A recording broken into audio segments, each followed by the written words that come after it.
আসসালামু আলাইকুম। আশা করি সবাই ভালো আছো। তো আল্লাহর অশেষ রহমতে আমি অনেক ভালো আছি। তো অনেক দিন যাবত তোমাদেরকে ভিডিও দিতে পারি নাই, সেই জন্য সবার কাছে সরি। তো I am also sorry again for আমার ব্যাকগ্রাউন্ডের সাইডে দেখতেছেন যে আমি বাগানের মধ্যে চলে আসছি।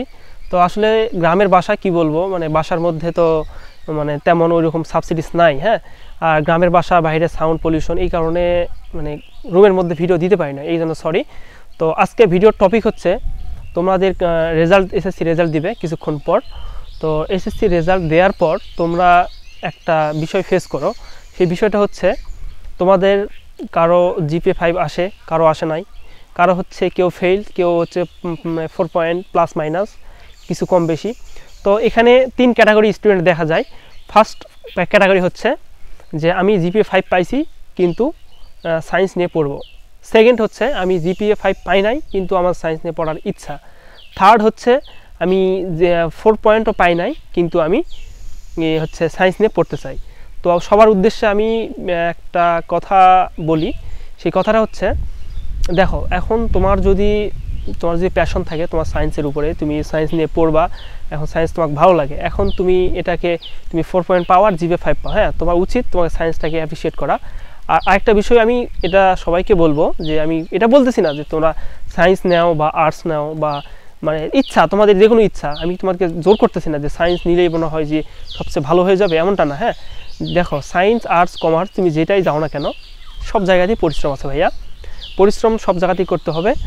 এখন ভাগ্য, তোমার আল্লাহ তাআলা তকদিরে কোনো কিছু লিখে থাকে, তাহলে তুমি সায়েন্স থেকেও ভালো কিছু করতে পারবা এবং আর্টস থেকেও ভালো কিছু করতে পারবা। তো যাই হোক, সেটা তোমাদের বিষয়। তো আমি বলবো যে তোমরা রেজাল্টটা পাওয়ার পর হতাশা হবে না, হতাশ ফিল করবা না। যেটুকুই রেজাল্ট পাবা মানে অবশ্যই আলহামদুলিল্লাহ পড়বা, এবং পরবর্তীতে নেক্সট যে ধাপ আছে আমাদের কলেজ ভর্তি, তারপরে কলেজ চয়েস, এগুলা ইন ডিটেলস আমরা টিউটোরিয়াল ভিডিওর মাধ্যমে সব তোমাদেরকে দিব। তোমরা জাস্ট খালি আমার চ্যানেলের সাথে থাকবা এবং অবশ্যই মানে সাবস্ক্রাইব করে মানে নোটিফিকেশানটা অল করে দিবা, তাহলে তোমাদের কলেজ ভর্তি A to Z তোমাদেরকে ইন ডিটেলস আমি তোমাদেরকে দিয়ে দেবো, কোনো টেনশন করতে হবে না তোমাদের। হ্যাঁ, আর একটা যে কলেজ চয়েসের বিষয়টা আমি অলরেডি কিন্তু ভিডিও দিয়ে দিছি। বিশেষ করে প্রায় 1 বছর রাজশাহী কলেজে কত মার্কস নিয়েছিল, নিউ ডিগ্রিতে কত মার্কস নিয়েছিল, আদার্স অন্যান্য কলেজে সরকারি বেসরকারি সায়েন্সে আর্টসে কত টাকা কি, আমি কিন্তু 1 বছর আগে, প্রায় 1 বছর হবে ভিডিওটা দিয়ে দিছি। হ্যাঁ, তো সেই ভিডিওটা তোমরা চাইলে দেখতে পারো।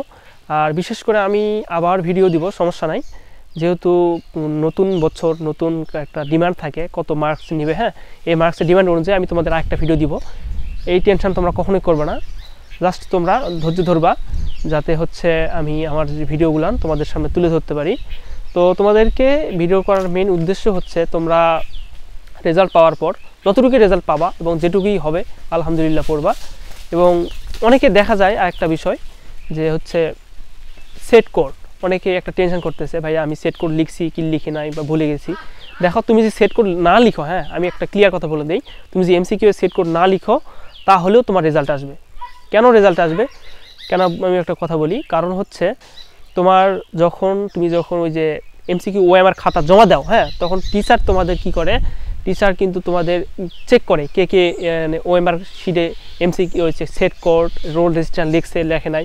যদি তুমি না লিখে থাকো তোমাকে অবশ্যই ডেকে তারা লিখে নিবে, আর যদি না লিখে নেয় তাহলে বুঝবা 2টা কারণ। প্রথমত তোমার লেখা হয়ে গেছে কিন্তু তোমাকে স্যার ডাকে নাই, দ্বিতীয়ত তোমার লেখা হয় নাই কিন্তু স্যার ওটা পূরণ করে দিছে, তারপরে সিরিয়াল অনুযায়ী পূরণ করে দিছে। তো ঠিক আছে ভাইয়া, টেনশন করার কারণ নাই, তোমরা রেজাল্ট পাবা অবশ্যই, দোয়া করি। সেই সঙ্গে সবাই ভালো থাকবা। আসসালামু আলাইকুম, এবং সবাই আমার জন্য দোয়া করবা। ধন্যবাদ।